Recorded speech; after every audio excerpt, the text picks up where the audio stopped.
ปุ๊กนี่โอ้เพิ่นคอมเมนต์เพิ่น คลิปมาเศร้าเองครับเพิ่นสิแบนสินค้าไทยบ่พ่อคิดว่าแบนได้ผมถามพ่อในนามคนไทยพ่อคิดว่าจะแบนได้บ่ผมถามจริงก็เขาใส่กฎหมายเนาะไผซื้อของคนไทยตัวนี้ในคอมเมนต์จับหมดเอาบ่เจ้าหน้าที่มันสิไปดูแลทุกคนบ่พ่อบ่ได้ครับแบนนะบ่ได้ข่าวว่าบ่แม่นได้ข่าวแหละคือออกข่าวมาเลยแหละทางคอมเมนต์เขาเจ้าอยากแบนสินค้าไทยจะแบนสินค้าไทยเนาะแบนผลิตภัณฑ์จากประเทศไทยเรียกว่าคิดว่าในมุมมองความคิดของบ่คิดว่าเขาสิแบนได้บ่แบรนด์ไหมก็ว่าบ่เอาบ่แบนหมายถึงว่าแบนบ่นำเข้าบ่กินบ่ใส่ผลิตภัณฑ์ของไทยจังซี่ไอเรื่องเขาเฮ็ดได้เนี่ยบ่จักเฮ็ดได้บ่แต่ว่าเขาสิได้จักมือเขาสิได้จักมือเพราะ2 มืออยู่เพราะว่าข่าวนี่อาจจะเป็นข่าวจากปากของอาจจะเป็นบางคนหรือกลุ่มคนแต่ที่เห็นชัดๆเลยนี่นะฮะขนาดกองกำลังเขาเองเขายังกินก็นี่แหละนี่ผลิตภัณฑ์จากไทยอยู่ดิเห็นชัดๆเลยไม่ไหวปลากระป๋องมาม่าปลากระป๋องแม่นเอากองทัพเลยเอาไปกินแล้วถ้าแบนแล้วแบนแบบนี้ขนาดกองทัพยังต้องบริโภคของไทยอยู่คนที่แบนประชาชนแบนสมมุติเนาะกองทัพยังเอาไปกินยังเอาไปบริโภคเพราะฉะนั้นมันสิแบนได้อย่างไรบ่เนาะก็ถามว่าถ้าแบนได้จริงนะมันจะมาเฮ็ดได้จริงนะแล้วคิดว่าประเทศไทยเนี่ย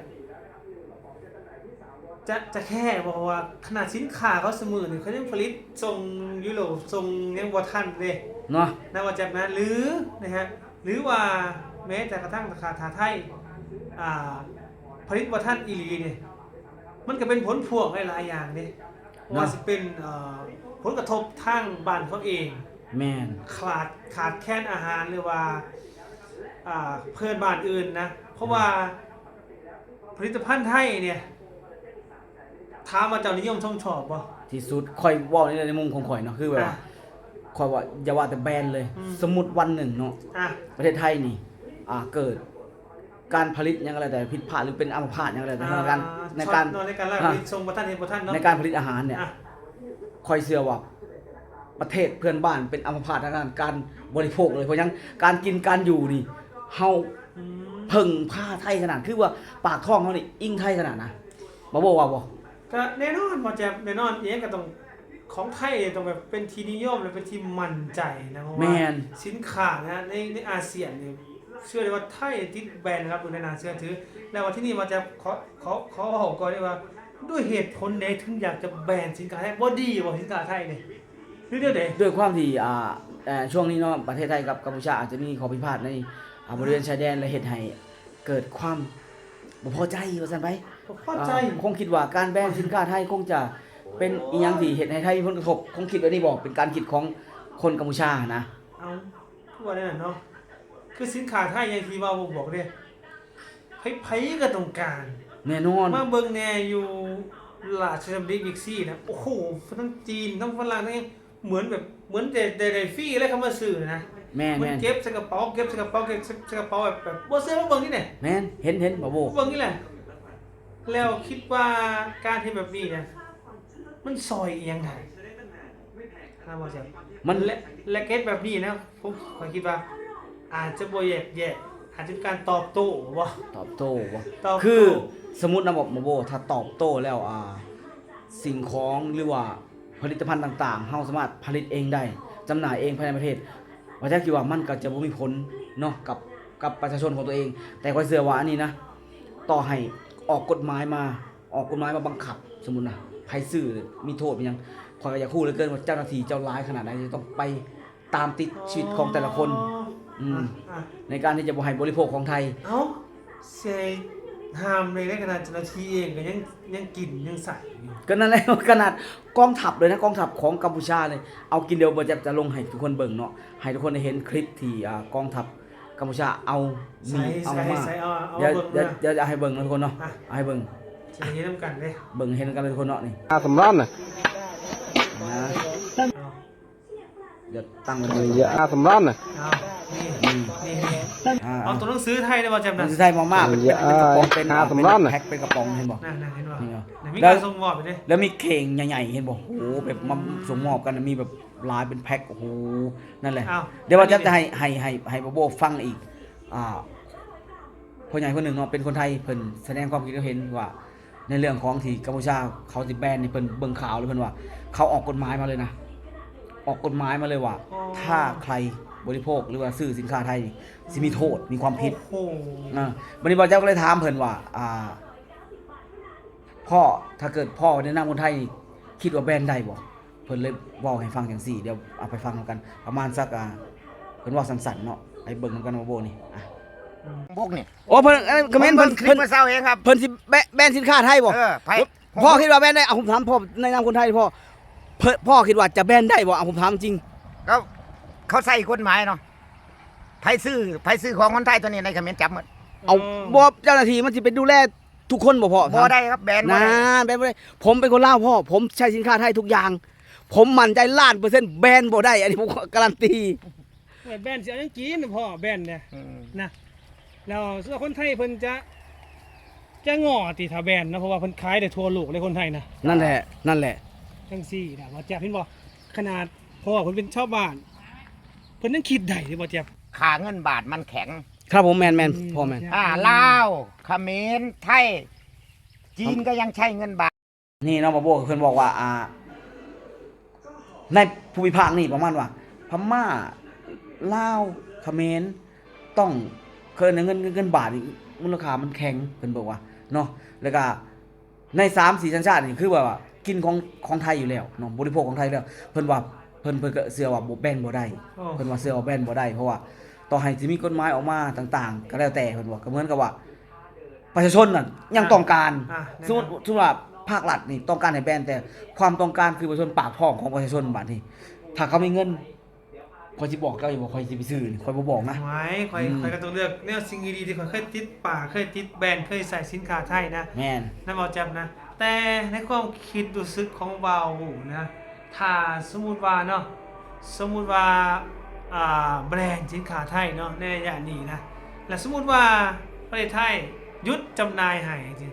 หยุดจำหน่ายให้แล้วสิเกิดอีหยังขึ้นในอนาคตต่อไปภายภาคหน้าบ่ เดือ แจ๊ ด บ ร้อนนะบ่ใช่คือว่าเดือดร้อนคือบ่ต้องลบแบนดอกสมมุติว่าประเทศไทยนี่งดส่งสินค้าบางสิ่งบางอย่าง ที่มีความจำเป็นต่อการบริโภคไว้เป็นชูรสน้ำปลาหรือว่าอีหยังก็แล้วแต่ที่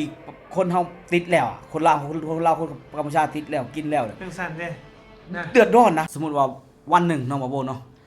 สินค้าที่เฮาเคยกินนี่อยู่ๆประเทศไทยเพิ่นบ่ส่งให้อย่างเช่นว่ามาม่าปลากระป๋องชูรสน้ำปลาเนาะ พวกเรานี่คือเฮาติดแล้วแบบว่าเฮาบ่อยากกินของประเทศอื่นแล้ว เอาจริงบ่โบอยู่ที่ประเทศไทยนี่บ่โบเคยบริโภคของมาเลเซียมาเลเซียเขาเจริญกันนะ ที่จริงแล้วโดยที่บาบูนะตั้งแต่น้อยจนใหญ่เนาะ อ่า ตาเลยครับมือสัมผัสนะฮะ เอ้าย กเส้นปลายกับแบบแม็กอินไทยแลนด์แม็กอินไทยแลนด์ Make in ว่าจะเป็น Thailand กระป๋อง3แม่ครัว ไวๆมาม่าหมูสับ ชูรส ชูรสน้ำปลา อ่า นะแป้งนัวนะแม้แต่เข่าพี่น้องเองเนี่ยเข่าถ้าเป็นเข่าแบบเข่าหอมของไทยนี่มากคักกินครับซอสของไทยนี่ แซ่บ แต่มือใดที่เปลี่ยนจากผลิตภัณฑ์ไทยแล้วเป็นผลิตภัณฑ์จากว่าจะเป็นชาติอื่นคิดแล้วคิดอีกคิดแล้วคิดอีกเด้ คือเอาจริงนะบอกจะบอกตรงประเทศลาวเฮานี่ก็ติดกับประเทศจีนนะแล้วก็ผลิตภัณฑ์จากจีนนี่ก็หลายอย่างเข้ามาในลาวอันนี้บอกตรงๆเนาะทุกคนเนาะ แม่น โดยเฉพาะบ่จะเห็นพวกเสื้อผ้าอันนี้ยอมรับเลย เสื้อผ้าหลาย สิ่งที่บ่บ่เห็นผลิตภัณฑ์จากจีนเลยนะหนึ่งเลยเครื่องสำอางข่อยบ่ฮู้คือกันนะข่อยไปหลายตลาดไปสวรรณเขตนี่ไปตลาดในตัวเมืองสวรรณเขตเองไปตลาดไอ้เนอะอาสะพรไปตลาดดงเห็นข่อยบ่เห็นผลิตภัณฑ์จากจีนคือเครื่องสำอางสองเครื่องอุปโภคบริโภคนี่อย่างเช่นว่าน้ำปลาชูรสเนาะของใช้เราเนี่ยของกินนี่มาม่านี่คือข่อยถามแม่ค้าเลยแม่ค้าบอกว่าหยังวะเขาจะบอกว่าเป็นหยังคือบ่นำของจีนมาขายถามในเมื่อของจีนเขาเจ้าผลิตถูกกว่าแม่นบ่เขาจะบอกถูกกว่าแล้วจะมีประโยชน์หยังคนมันบ่ซื้อเขาว่าบ่ค่อยมาขายเอากำไรเขามาขายเอาเงินเขาบอกว่า เช่นกันเพราะหยังสุดท้ายแล้วตลาดมันขึ้นกับผู้บริโภคจะว่าบ่สมมุติว่ารัฐบาลกัมพูชานี่บังคับ แต่คนมันกินบ่ได้จะเฮ็ดจังได๋ เอ้า เจ้าสิให้เขาเฮ็ดจังได๋ ก็เช่นนั้นก็ความต้องการก็ยังต้องการไงบ่จ๊ะมันต้องการไง นั่นแหละข้อยว่าเขาสิบ่ลักขโมยขามแอบขามมาซื้อเอาอยู่ฝั่งไทยบ่ อันนี้แหละที่มันเช็ดให้เกิดปัญหานั่นแหละ อ้าวปัญหาเลยเพราะหยังถ้าเขามาซื้อตามด่านชายแดนเจ้าได้เก็บภาษีเขานะ คือหมายความว่าอ่ะบ้านเขาเอง ครับ นะสั่งกันเอง แต่คุณยังลักลอบมากกันหมายความว่าคุณอาจจะบอกว่าทรยศกับว่าได้ว่าจะ แน่ ทรยศกับว่าได้เนี่ย แม่น มันสั่งแล้ว แต่ว่าใจมันขาดบ่ได้ มันขาดบ่ได้ สุดท้ายแล้วมันก็หนีบ่พ้นจากประเทศไทย บ่พ้น สุดท้ายแล้วมันก็ต้องพึ่งพาประเทศไทย เพราะฉะนั้น เป็นหยังคือต้องปฏิบัติแบบนี้คือต้องใช้วิธีการแบบเจรจาบอกกันดีๆเพราะว่า นะ เพราะว่ามันขาดบ่ได้นะมัน คือด้าน ขาดบ่ได้ คือด้านการค้านี่มันน่าจะเป็นการความร่วมมือกันแล้วนะบ่บ่คิดว่าบ่คือด้านการค้าระหว่างประเทศเป็นการร่วมมือกันแล้วอยู่วันหนึงแบนแต่ว่าภาครัฐอยากให้แบนแต่ว่าประชาชนนี่ต้องการ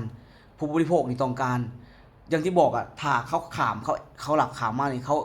เหมือนกับประชาชนเจ้าแทงข้างหล่างเจ้าเลยนะ โอ้โห แล้วภาษีสักบาทเจ้าก็บ่ได้จากเขานะถามเมื่อได้ก็แล้วแต่ถ้าซื้อจากช่องทางที่ว่าการค้าขายที่เป็นการนำเข้าโดยทั่วไปนี่แน่นอนเจ้าเก็บภาษีนำเข้าแบบเต็มหน่วย แต่เมื่อใดก็แล้วแต่ถ้าเกิดเขานี่บ่ไหวแหละ มันต้องการมันขาดแคลนคืออยากจะบอกว่าบ่จะคือมันเสพติดไปแล้วได้อยากเบาอยากใช้คำว่าเสพติด มันแน่นอน ผลิตภัณฑ์นี่มันคือมันขาดบ่ได้เลยนะพี่น้องมันขาด คื บ่ อ ได้เลย เคมีของลิ้นเฮาเนี่ย อ่ะ มันต้องกับรสชาติของไทยอาหารไทยแล้ว เอาง่ายๆว่าจะเอาง่ายๆมื้อนี้นะข่อยกินกาแฟนะ แม่นครับ กาแฟอเมซอนนะมื้ออื่นแต่สิไปกินกาแฟชนิดอื่นแล้วจะสิอยู่ได้บ่ บ่มันสิ กระวนกระวาย มันอยากสิ่งนั้นแม่น กระ มัน วน อยาก กระ สิ่ง วาย นั้น วนหัวแบบฝาดง่วงฝาดง่าไปทั่วเลยเด้ ข่อยบ่อยากหยิบซื้อซะนะสมมุติว่าข่อยไปเห็นสมมุติว่าข่อยน่ะขนาดผลิตภัณฑ์ของไทยเนี่ยบางอย่างสมมุติว่าอย่างเช่นมาม่าเนาะไวๆสมมุตินะข่อยหมักจังว่ายำรสน้ำข้นจังซี่นะเวลาข่อยไปเนี่ยสมมุติว่าเมื่อก่อนมันจะบ่มีเซเว่นหลายปานนี้เนาะเฮาไปร้านค้ามักขาดเนาะถ้ารสน้ำข้นขาดข่อยซื้อรสอื่นมานี่ข่อยยังรู้สึกตะกิดตะควงใจบอกเนาะมันบ่อยากแต่ว่ามันก็กินได้นะจริงๆแต่มันรู้สึกบ่อร่อยสำรสนั่นนะนับภาษาหยังอันนี้แบบว่าเจ้าสมมุติเจ้าเอาคงเวียดมาทดแทนข่อยมั่นใจเลยเอาจริงรสชาติของมันแตกต่างออกสิ แต่ว่าตามข่าวเป็นเรื่องจริงเลยว่าจะแบนเป็นเรื่องจริงนะแต่ว่า คนที่แบบจะหลอกตัวเองเนี่ยหลอกได้เด้หลอกได้แต่ว่าจะหลอกเอามือใดนะครับนี่คือการหลอกตัวเองในการแบนเนี่ย ในการแบน จงเกียรติจงช่างเองในเมื่อว่าเขาต้องพึ่งผ้าอยู่แล้วชายแดนติดต่อกันอยู่แล้วเวลาเปิดชายแดนผู้คนแลนคืออย่างแต่บ่ทันคืออย่างแต่สิบ่ได้ไทยสิบ่ขายให้เนี่ยฟ้าวแลนเข้ามา แม่น เพื่อจะได้สินค้าอะไรก็มีมากมายหลากหลายเห็นอยู่แล้วว่าประชาชนต้องการ แบบสุดๆด้วยทุกคนต้องการสุดๆด้วยที่พ่อค้าแม่ขายเขาวิ่งมาซื้อเพราะหยังเขาฮู้ว่าเฮ้ยประชาชนผู้บริโภคเนี่ยเขาพร้อมที่จะซื้อเมื่อไหร่ก็แล้วแต่ถ้าวางเต็มหน้าตักของไทยนี่เขาซื้อโลดนะ กล้าในการที่ลงทุนนะเว้ยค่ะมีเท่าไหร่ก็เอาเบิด แม่น เขาก็คิดว่าเอามาแล้วมันบ่บูดมันบ่เน่า มันบ่ค้าง สต็อก เขาจำหน่ายได้เขาก็ต้องเอามันบ่เพราะฉะนั้นแล้วบ่เจ็บกับบ่โบเองน่าจะบ่เข้าใจในเรื่องของการพูดถึงแบรนด์สินค้าบ่เข้าใจเลยทุกคนบ่เข้าใจคือว่าเป็นการหลอกตัวเองแบบไปวันๆมันหลอกบ่ได้แล้วมันบังคับบ่ได้ดอกออกกฎหมายมาเพื่อที่จะบังคับให้ประชาชนไปกิน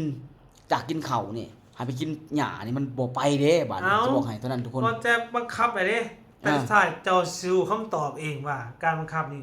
คือนะ เจ้าสิหา คือ แตก เจ้าสิได้ผลตอบเป็นจังได๋ คำตอบเจ้าสิเป็นแบบใดเจ้าสิฮู้เนาะ เจ้าสิฮู้เองคำตอบคือว่าจะต้องผิดหวังแน่นอนกับการที่ลูกนะฮะหรือว่าคนในครอบครัวเจ้านี่นะ แม่น ลอยนะฮะลอยไป ร้อยไปซื้อ ลอยไปข้างบ้านคือข้างบ้านนี่บ่ถือกันเด้ น่าบ่ถือกันเลยเด้ เจ้าคิดเองเด้ แม่น เนี่ยเพราะฉะนั้นตอนนี้ว่าเห็นซื้อโอ้โหว่าจะเป็นปืนนะปืนหรือว่ารถถังหรือการสนับสนุนของภาคประชาชนที่สนับสนุนกองทัพเนี่ยแต่ไทยยังบ่เห็นเลย ยัง ยังบ่เห็นเลยว่า ยังบ่เห็น เอ้ยเตรียมพร้อมในการที่จะแบบตอบโต้ และก็อีกอันหนึงเนาะที่บ่จับจะเว้าเนาะคือไทยนี่บ่จับคิดว่าเป็นการรักษาน้ำใจอย่างนึงนะประเทศไทยนี่เพิ่นบ่อยากจะให้แบบว่ามีการยั่วยุอะไรอย่างเช่นว่าเพิ่นสิมาประกาศเลยถ้าเกิดว่ามีการคนอาวุธยุทโธปกรณ์หยังแล้วแต่ไปฝึกไปรบหยังอยู่ไสก็แล้วแต่เพิ่นไปซ้อมของเพิ่นนะคนไสก็แล้วแต่ถึงการที่สมมุติว่าเฮาเห็นเฮาถ่ายแชะไปโพสต์เนี่ย บางคนอาจจะมองว่าเฮ้ยเป็นการยั่วยุได้นะการเอาไปถ่ายแล้วถ่ายวิดีโอใช่ไหมไปโพสต์บางคนอาจจะพูดว่าอยู่ไสบางคนก็เฮ้ยคิดว่าไทยเตรียมพร้อมแต่เพิ่นอาจจะปฏิบัติของเพิ่นไปนี่ประจำอยู่แล้วเป็นกิจวัตรของเพิ่นอยู่แล้ว เพิ่นย้าย แม่นเพิ่นบ่อยากให้ถ่ายเพิ่นบ่อยากให้ถ่ายเพิ่นบ่อยากให้ประชาชนเพิ่นเห็นแบบนี้แต่ประชาชนเพิ่นก็ให้ความร่วมมือแต่ในขณะที่ประเทศเพื่อนบ้านโอ้ถ่ายมาลงแบบเหมือนแบบเป็นการเอามาแบบเหมือนข่มขู่หรือว่าเหมือนการอวดเหมือนการเบ่งเนาะโบเหมือนการขิงใส่ คือคลิปนี้เขาก็บอกถึงว่าการแบนสินค้าไทยเนาะเพราะฉะนั้นในความคิดของเราว่าถ้าแบนให้แบนไปตลอดเด้อ ให้แบนไปตลอดเด้อนะฮะคนไทยเพิ่นจะได้เอาสินค้าของเพิ่นน่ะไปขายให้กับประเทศอื่นที่เพิ่นมีผลกำไรหลายกว่านี้แต่ว่าแจ๊บเพราะฉะนั้นการขายในประเทศเพิ่นบ้านที่ว่าบ่เห็นเนาะอาจจะเป็นถอยที่ถอยอาศัย แน่นอน เพิ่นอาจมีออเดอร์ที่แบบหลายกว่านี้จะเพิ่นอาจจะแบ่งไป แม่น แบ่งไปให้กับเพื่อนบ้านที่ยังเคยนิยมชมชอบเนาะ แน่นอนความเป็นห่วงเป็นใยเพราะฉะนั้นให้คิดนะฮะให้คิดแบบดีๆนะฮะคิด คือแยกเป็นคนละส่วนไปบ่ดีกว่าบ่เนาะ คือสินค้าไทยเขาว่าไทยแลนด์นะครับท่านผู้ชม เนาะ ไม่ได้เสือนี่นะ Make in Thailand โอ้โหแย่งกันเด้ ของไทยเด้อนี่อยู่บ้านบาโบเด้หมู่ยังพันต้องสั่งซื้อเสือมาให้เสือไทยไม่เด้อ แน่แม่นซื้อของแฟบมาให้เด้อแฟบไทยเด้อ แฟบไทยเกิดเอาของไทยเด้อ ชูรสบ้านเฮานี่ผลิตชูรสได้นะบ่ประเทศลาวนี่แต่เขาจะกินของไทยนะเคยเด้เคยหมู่สั่งเนาะแต่กลับบ้านไปแล้วไปซื้อของอีบ้านไปเขามันคือสิบ่ฮู้ดอกเฮ้ยเขาฉลาดเด้ เขาฉลาด Make in China เฮ้ยบ่แม่นเด้ว่าซั่นน่ะ แน่นอน บ่แม่นเด้มันง่ายๆเด้พี่น้องสมมุตินี่ครับ Make in Thailand แม่น กับ Make in ประเทศอื่นนะ ประเทศอื่น ง่ายเลย เพราะฉะนั้นมันอยู่ในสมองอยู่ในใจบ่แม่นอยู่แค่ในสมองอยู่ในสมองก็อยู่ในใจเพราะฉะนั้นมันดึงออกไม่ได้แล้วอย่างคลิปที่บ่าวใจให้บ่าววงนะพอแล้วบอกว่าเอ้ยเรื่องสินค้านี่เห็นบ่เพิ่นเป็นแค่ชาวนาเพิ่นยังมีความรู้มันจักคิดนะ แม่น นะเพิ่นยังจักคิดนะเห็นบ่เพิ่นเลี้ยงงัวในสมุทรนี่ แม่น นะคลิปที่ว่าจะให้เบิ่งนะเพิ่นยังคิดได้นะ เพิ่นยังคิดได้ เพราะฉะนั้นประเทศที่ส่งแรงงานมาเฮ็ดงานในประเทศไทยเนาะมันส่งแล้วเขาสมัครใจมาเอง แม่น นะนี่คือความช่วยเหลืออีกของไทยเด้ถ้าไทยสิตอบโต้เอาใจโดยการที่ฟิกกันแรงงานนี่สิเป็นจังได๋ โอ้นักข่อยก็หึดนะบ่บ่คือว่าคนของเขาคือหมายถึงว่ามันก็เป็นประชากรจำนวนหนึ่งเนาะที่มาขายแรงงานอยู่ประเทศไทยซึ่งมีจำนวนเป็นล้านนะอย่าฝ่ามาขายมาเพิ่งดีกว่าเนาะมาเพิ่งพื้นแผ่นดินไทยดีกว่ามาเพิ่งบุญบารมีคนไทยดีกว่ามาเพิ่งดีกว่าทีนี้ถ้าเกิดเขาแบบว่าตอบโต้ถ้ามองในมุมตอบโต้เนาะคือมันบ่ต้องตอบโต้ในการไปลบหรอกตอบโต้ด้วยการส่งกลับแรงงานเพื่อนบ้านทุกคนของประเทศนี้เขาว่าผลกระทบนี่อย่าลืมนะ GDP จากแรงงานนี่หลายเป็นอันดับต้นๆนะ2-3ประเทศเนี่ยจะบอกให้เนาะอันนี้คือแบบว่าเฮาก็มาเว้าในมุมของเฮานะบ่เนาะในการแบนสินค้าบ่จะบอกว่าถ้าไปเว้ากันได้เนาะอยากให้แบบแยกแยะดีกว่าเนาะเพราะว่าให้ทั้งสมมุติว่าทหารเพิ่นชายแดนเพิ่นก็คุยกันได้อยู่แล้วส่วนนั้นเพิ่นคุยกันไปในส่วนปากส่วนท้องก็ปล่อยเขาเถอะพี่น้องเนาะสำหรับคลิปวิดีโอนี้ก็ไว้ประมาณนี้เนาะบ่าวเนาะความคิดเห็นของเรา2คนถือว่าผิดถึงอะไรก็กราบขอโทษขออภัยหลายๆทุกคนเนาะสำหรับมื้อนี้สตอรี่ชีวิตบาแจ๊บแล้วก็บาโบโซล่าเสียงแคนลาวลาทุกคนไปก่อนสวัสดีครับผมสวัสดีครับ